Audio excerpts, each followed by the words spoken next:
जम्मू कश्मीर में जेल के डीजीपी की हत्या के आरोपी यासिर अहमद को गिरफ्तार कर लिया गया है। बीती रात करीब 10 बजे जम्मू के उदयवाला इलाके में जम्मू कश्मीर के डीजीपी जेल हेमंत कुमार लोहिया की हत्या कर दी गई थी। यही नहीं, हत्या के बाद उनके शव को जलाने की भी कोशिश की गई। पुलिस ने हत्या के आरोपी यासिर अहमद को गिरफ्तार कर लिया है। रामबन का रहने वाला यासिर कानाचक इलाके के खेतों में छिपा हुआ मिला। पुलिस की बड़ी टीम जो है लगातार उसकी जांच में उसकी तलाश कर रही थी। उसका फोटो जो है वो भी सार्वजनिक किया गया था। उसकी सूचना देने की अपील लोगों से की गई थी। तो यासिर अहमद जो है वो कानाचक इलाके के खेतों में छिपा हुआ मिला है। पुलिस ने जब सीसीटीवी फुटेज की जांच की तो उसमें यासिर भागता हुआ भी नजर आया। यासिर डीजीपी जेल के घर बीते 6 महीनों से काम कर रहा था। पुलिस ने आरोपी की एक डायरी भी बरामद की है और बताया जा रहा है कि डीजीपी जेल एचके लोहिया अपने एक दोस्त के घर उस वक्त रुके हुए थे, क्योंकि उनके अपने सरकारी आवास में रेनोवेशन का काम चल रहा था। और जब वो अपने दोस्त के घर रुके हुए थे, वहां पर इस वारदात को यासिर अहमद ने अंजाम दिया है। लेकिन ये भी कहा जा रहा है कि उसकी मानसिक स्थिति ठीक नहीं थी, वो आक्रामक था, वो डिप्रेशन में था और उसके बाद उसने इस तरह की घटना को अंजाम दिया है। तो ये जानना अभी होगा विस्तार से कि क्या कुछ रहा है। आपको सुनवाते हैं कि जम्मू कश्मीर के डीजीपी दिलबाग सिंह ने इस पर क्या कुछ कहा है। हेमंत लोहिया जी के ये दोस्त हैं राजीव खजूरिया जी, इनके घर में वो पिछले कुछ दिनों से रह रहे थे और रात को खाना खाने के बाद जब अपने बेडरूम में जाते हैं तो ये लड़का जो डोमेस्टिक सर्वेंट है, जो पिछले कुछ अर्से से काम करता था, वो कहीं पाँव में कोई थोड़ी उनकी चोट थी और पाँव को मरहम लगाने के लिए उस वक़्त अंदर था और अचानक उसने कुंडी लगा के उनके ऊपर हमला किया और बार बार उसमें जो है वो शार्प एज्ड वेपन के साथ उनके ऊपर अटैक किया। बाद में उनको आग लगाने की, किसी कपड़े को, तकिए को आग लगा के वो भी उनके ऊपर फेंका, शायद उनको सफोकेट करने के लिए। घर के लोगों ने बहुत कोशिश करी, दरवाजा अंदर से बंद था, इन्होंने बार बार उसको तोड़ करके अंदर जाने की कोशिश करी, मगर तब तक मुझे लगता है कि जख्मों की ताब न लाते हुए उनकी डेथ हो गई। कुछ रेलेवेंट क्लूज ऐसे मिले हैं जिससे लगता है कि उसका स्टेट ऑफ माइंड जो थोड़ा सा काफ़ी डिफरेंट था और पुरानी उनकी हिस्ट्री में भी थोड़ा पता चल रहा है कि काफ़ी एग्रेसिव नेचर का वो आदमी था।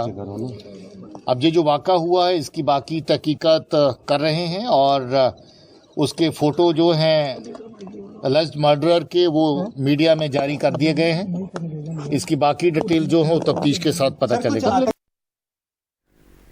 तो ये हम सुन रहे थे रोहित, जम्मू कश्मीर के डीजीपी जो खुद भी कह रहे हैं कि उसकी मानसिक स्थिति को लेकर जिस तरह की खबरें मिल रही हैं वो ठीक नहीं थी। जो डायरी उसकी बरामद हुई है उसमें कुछ बातें निकली सामने आई हैं जो अपने दर्शकों को हम बताते हैं, जिसमें उसने लिखा है कि ए मौत मेरी जिंदगी में आओ, मुझे दुख है, मेरा दिन, मेरा हफ्ता, महीना, साल, जिंदगी खराब चल रही है। उन्होंने उसमें जो अगले पन्ने हैं, कई पन्ने हैं, जैसे 4-5 पन्ने की झलकी हम आपको दिखाते हैं।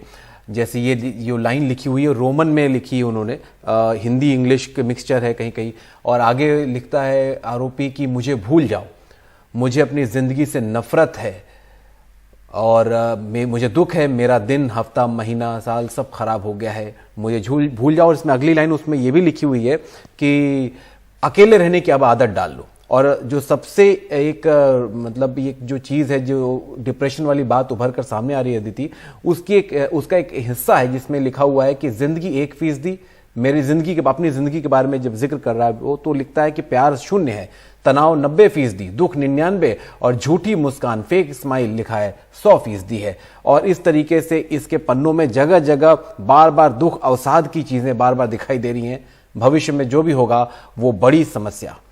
बिल्कुल, हमारे 2 सहयोगी यहाँ पर हमारे साथ जुड़ रहे हैं, राजीव रंजन और नीता शर्मा।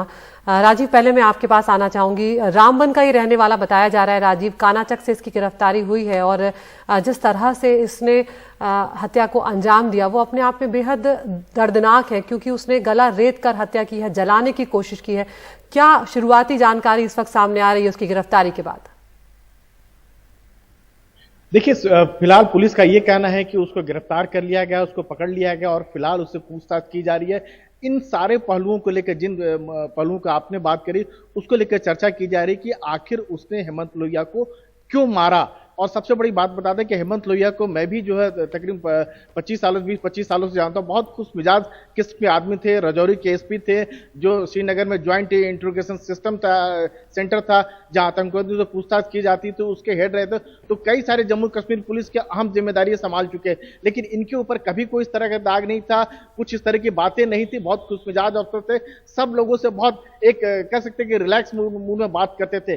तो बड़ा सवाल यहाँ ये पैदा होता है कि जब डीजीपी जो है एक जेल जम्मू कश्मीर पुलिस के, उनका जो एसओपी जो बना हुआ है, उनके जो सुरक्षा में अधिकारी जो लगे हुए थे, वो उस वक्त कहाँ थे? 24 घंटे ये सुरक्षा घेरे में रहते हैं, इनको बाकायदा स्टाफ दिया जाता है, वो उस वक्त कहाँ थे? ये बड़ा सवाल हो रहा है। और खासतौर से उस हालात में जब गृह मंत्री जो है जम्मू कश्मीर का दौरा कर रहे हैं, टेरर एंगल से बात हो रही है। हालांकि जम्मू कश्मीर पुलिस इस बात से इनकार करे कि कोई टेरर एंगल नहीं है, लेकिन इन सारी संभावनाओं से लेकर बातचीत की जा रही है। टेररिस्ट जो सॉफ्ट जो है टारगेट तलाश में रहते हैं, तो सारी चीजों को लेकर बातचीत हो रही है। जो भी घटना हुई है बहुत दर्दनाक हुई है। जिस तरह से यासीर जो था मारने की कोशिश किया है, पुलिस का कहना है कि सारी बातों का खुलासा उससे पूछताछ हो रही है, उसके बाद ही पता चल पाएगा। जी नीता भी हमारे साथ जुड़ी हुई है। नीता, एक सवाल यह भी खड़ा होता है कि जब भी जम्मू कश्मीर में इस तरह की कोई वारदात होती तो जाहिर तौर पर आतंक के एंगल पर नजर जाती है और एक शक पैदा हो जाता है। क्या सरकार या जो एजेंसियां हैं इस वक्त उस एंगल को लेकर के भी जांच कर रही है, या सिर्फ इसे एक जुर्म के एंगल से देखा जा रहा है, क्राइम के एंगल से देखा जा रहा है? अगर आप घटना का सीक्वेंस भी देखें रोहित, तो उससे साफ जाहिर हो रहा है कि वो एक सिंपल मर्डर केस है। ये टेरर इंसिडेंट नहीं है। केंद्रीय गृह मंत्रालय ने भी इसे सिरे से नकार दिया है। उनका कहना है कि सिंपली एक मर्डर केस था, जिसमें एक डीजीपी के जो एक क्लोज प्रॉक्सिमिटी में एक इंसान था, उनका डोमेस्टिक हेल्प था, उसने ये घटना को अंजाम दिया है। पहले सॉस की बोतल से उनका गला जो है वो स्लिट ओपन किया है, फिर उन्हें जलाने की कोशिश की है। तो काफी वेंचफुल हत्या जो है वो की है यासिर ने। जैसा कि हम पहले भी चर्चा कर चुके हैं कि जो यासिर है ये वो लोकल है। इससे पहले एक सीनियर आईएएस ऑफिसर के पास वो जो तो तैनात था, 6 महीने से वो लोहिया साहब के साथ तैनात था। हालांकि ये जेके एडमिनिस्ट्रेशन के सर्विस रोल्स पे नहीं है, लेकिन कई ऑफिसर्स जो हैं वो इंडिविजुअली भी इस तरह की हेल्प जो है, डोमेस्टिक हेल्प अपने आप पास रख लेते हैं। तो ये जो क्यों ये डोमेस्टिक हेल्प रखी गई थी, हालांकि जब वो एक सीनियर आईएएस ऑफिसर के पास था तो उसकी जो प्रीवियस हिस्ट्री है, जो उसकी प्रीवियस उसका चाल चलन या उसकी क्लियरेंसेस हैं, वो पहले आ चुकी होंगी। यही वजह है कि वो इतने हाई प्रोफाइल वीवीआईपी जो प्रोटेक्टीज हैं उनके घर काम कर रहा था। तो उस लिहाज से तो उसका जो एंटीसीडेंट्स है वो चेक किए जा चुके होंगे। वो रामबन का रहने वाला है, गिरफ्तार किया जा चुका है। कई बातों का जो पर्दा है वो पुलिस ने अभी उठाना है, क्योंकि जिस स्थिति पे बॉडी मिली थी उसके बारे में पोस्टमार्टम के बाद पता चलेगा कि किस स्थिति में थी। स्लिट जो था, जो हत्या है वो स्लिट के कारण हुई या सफोकेशन के कारण हुई। जो मिस्टर लोहिया थे वो डायबिटिक पेशेंट थे। बताया जाता है कि वो अक्सर उनके पैर जो हैं वो सूज जाते थे, तो अपने पैरों पर वो तेल लगवाया करते थे। कल भी वो तेल लगवा रहे थे और ये जो दरवाजा था वो अंदर से लॉक था। उनके परिवार वाले भी यहाँ पर रह रहे हैं। ये जो समय होता है रोहित, ये मोस्टली जम्मू कश्मीर में दरबार मूविंग का समय होता है। श्रीनगर से जो दरबार है वो जम्मू आता है, तो पूरा अमली जामा वहां से आता है।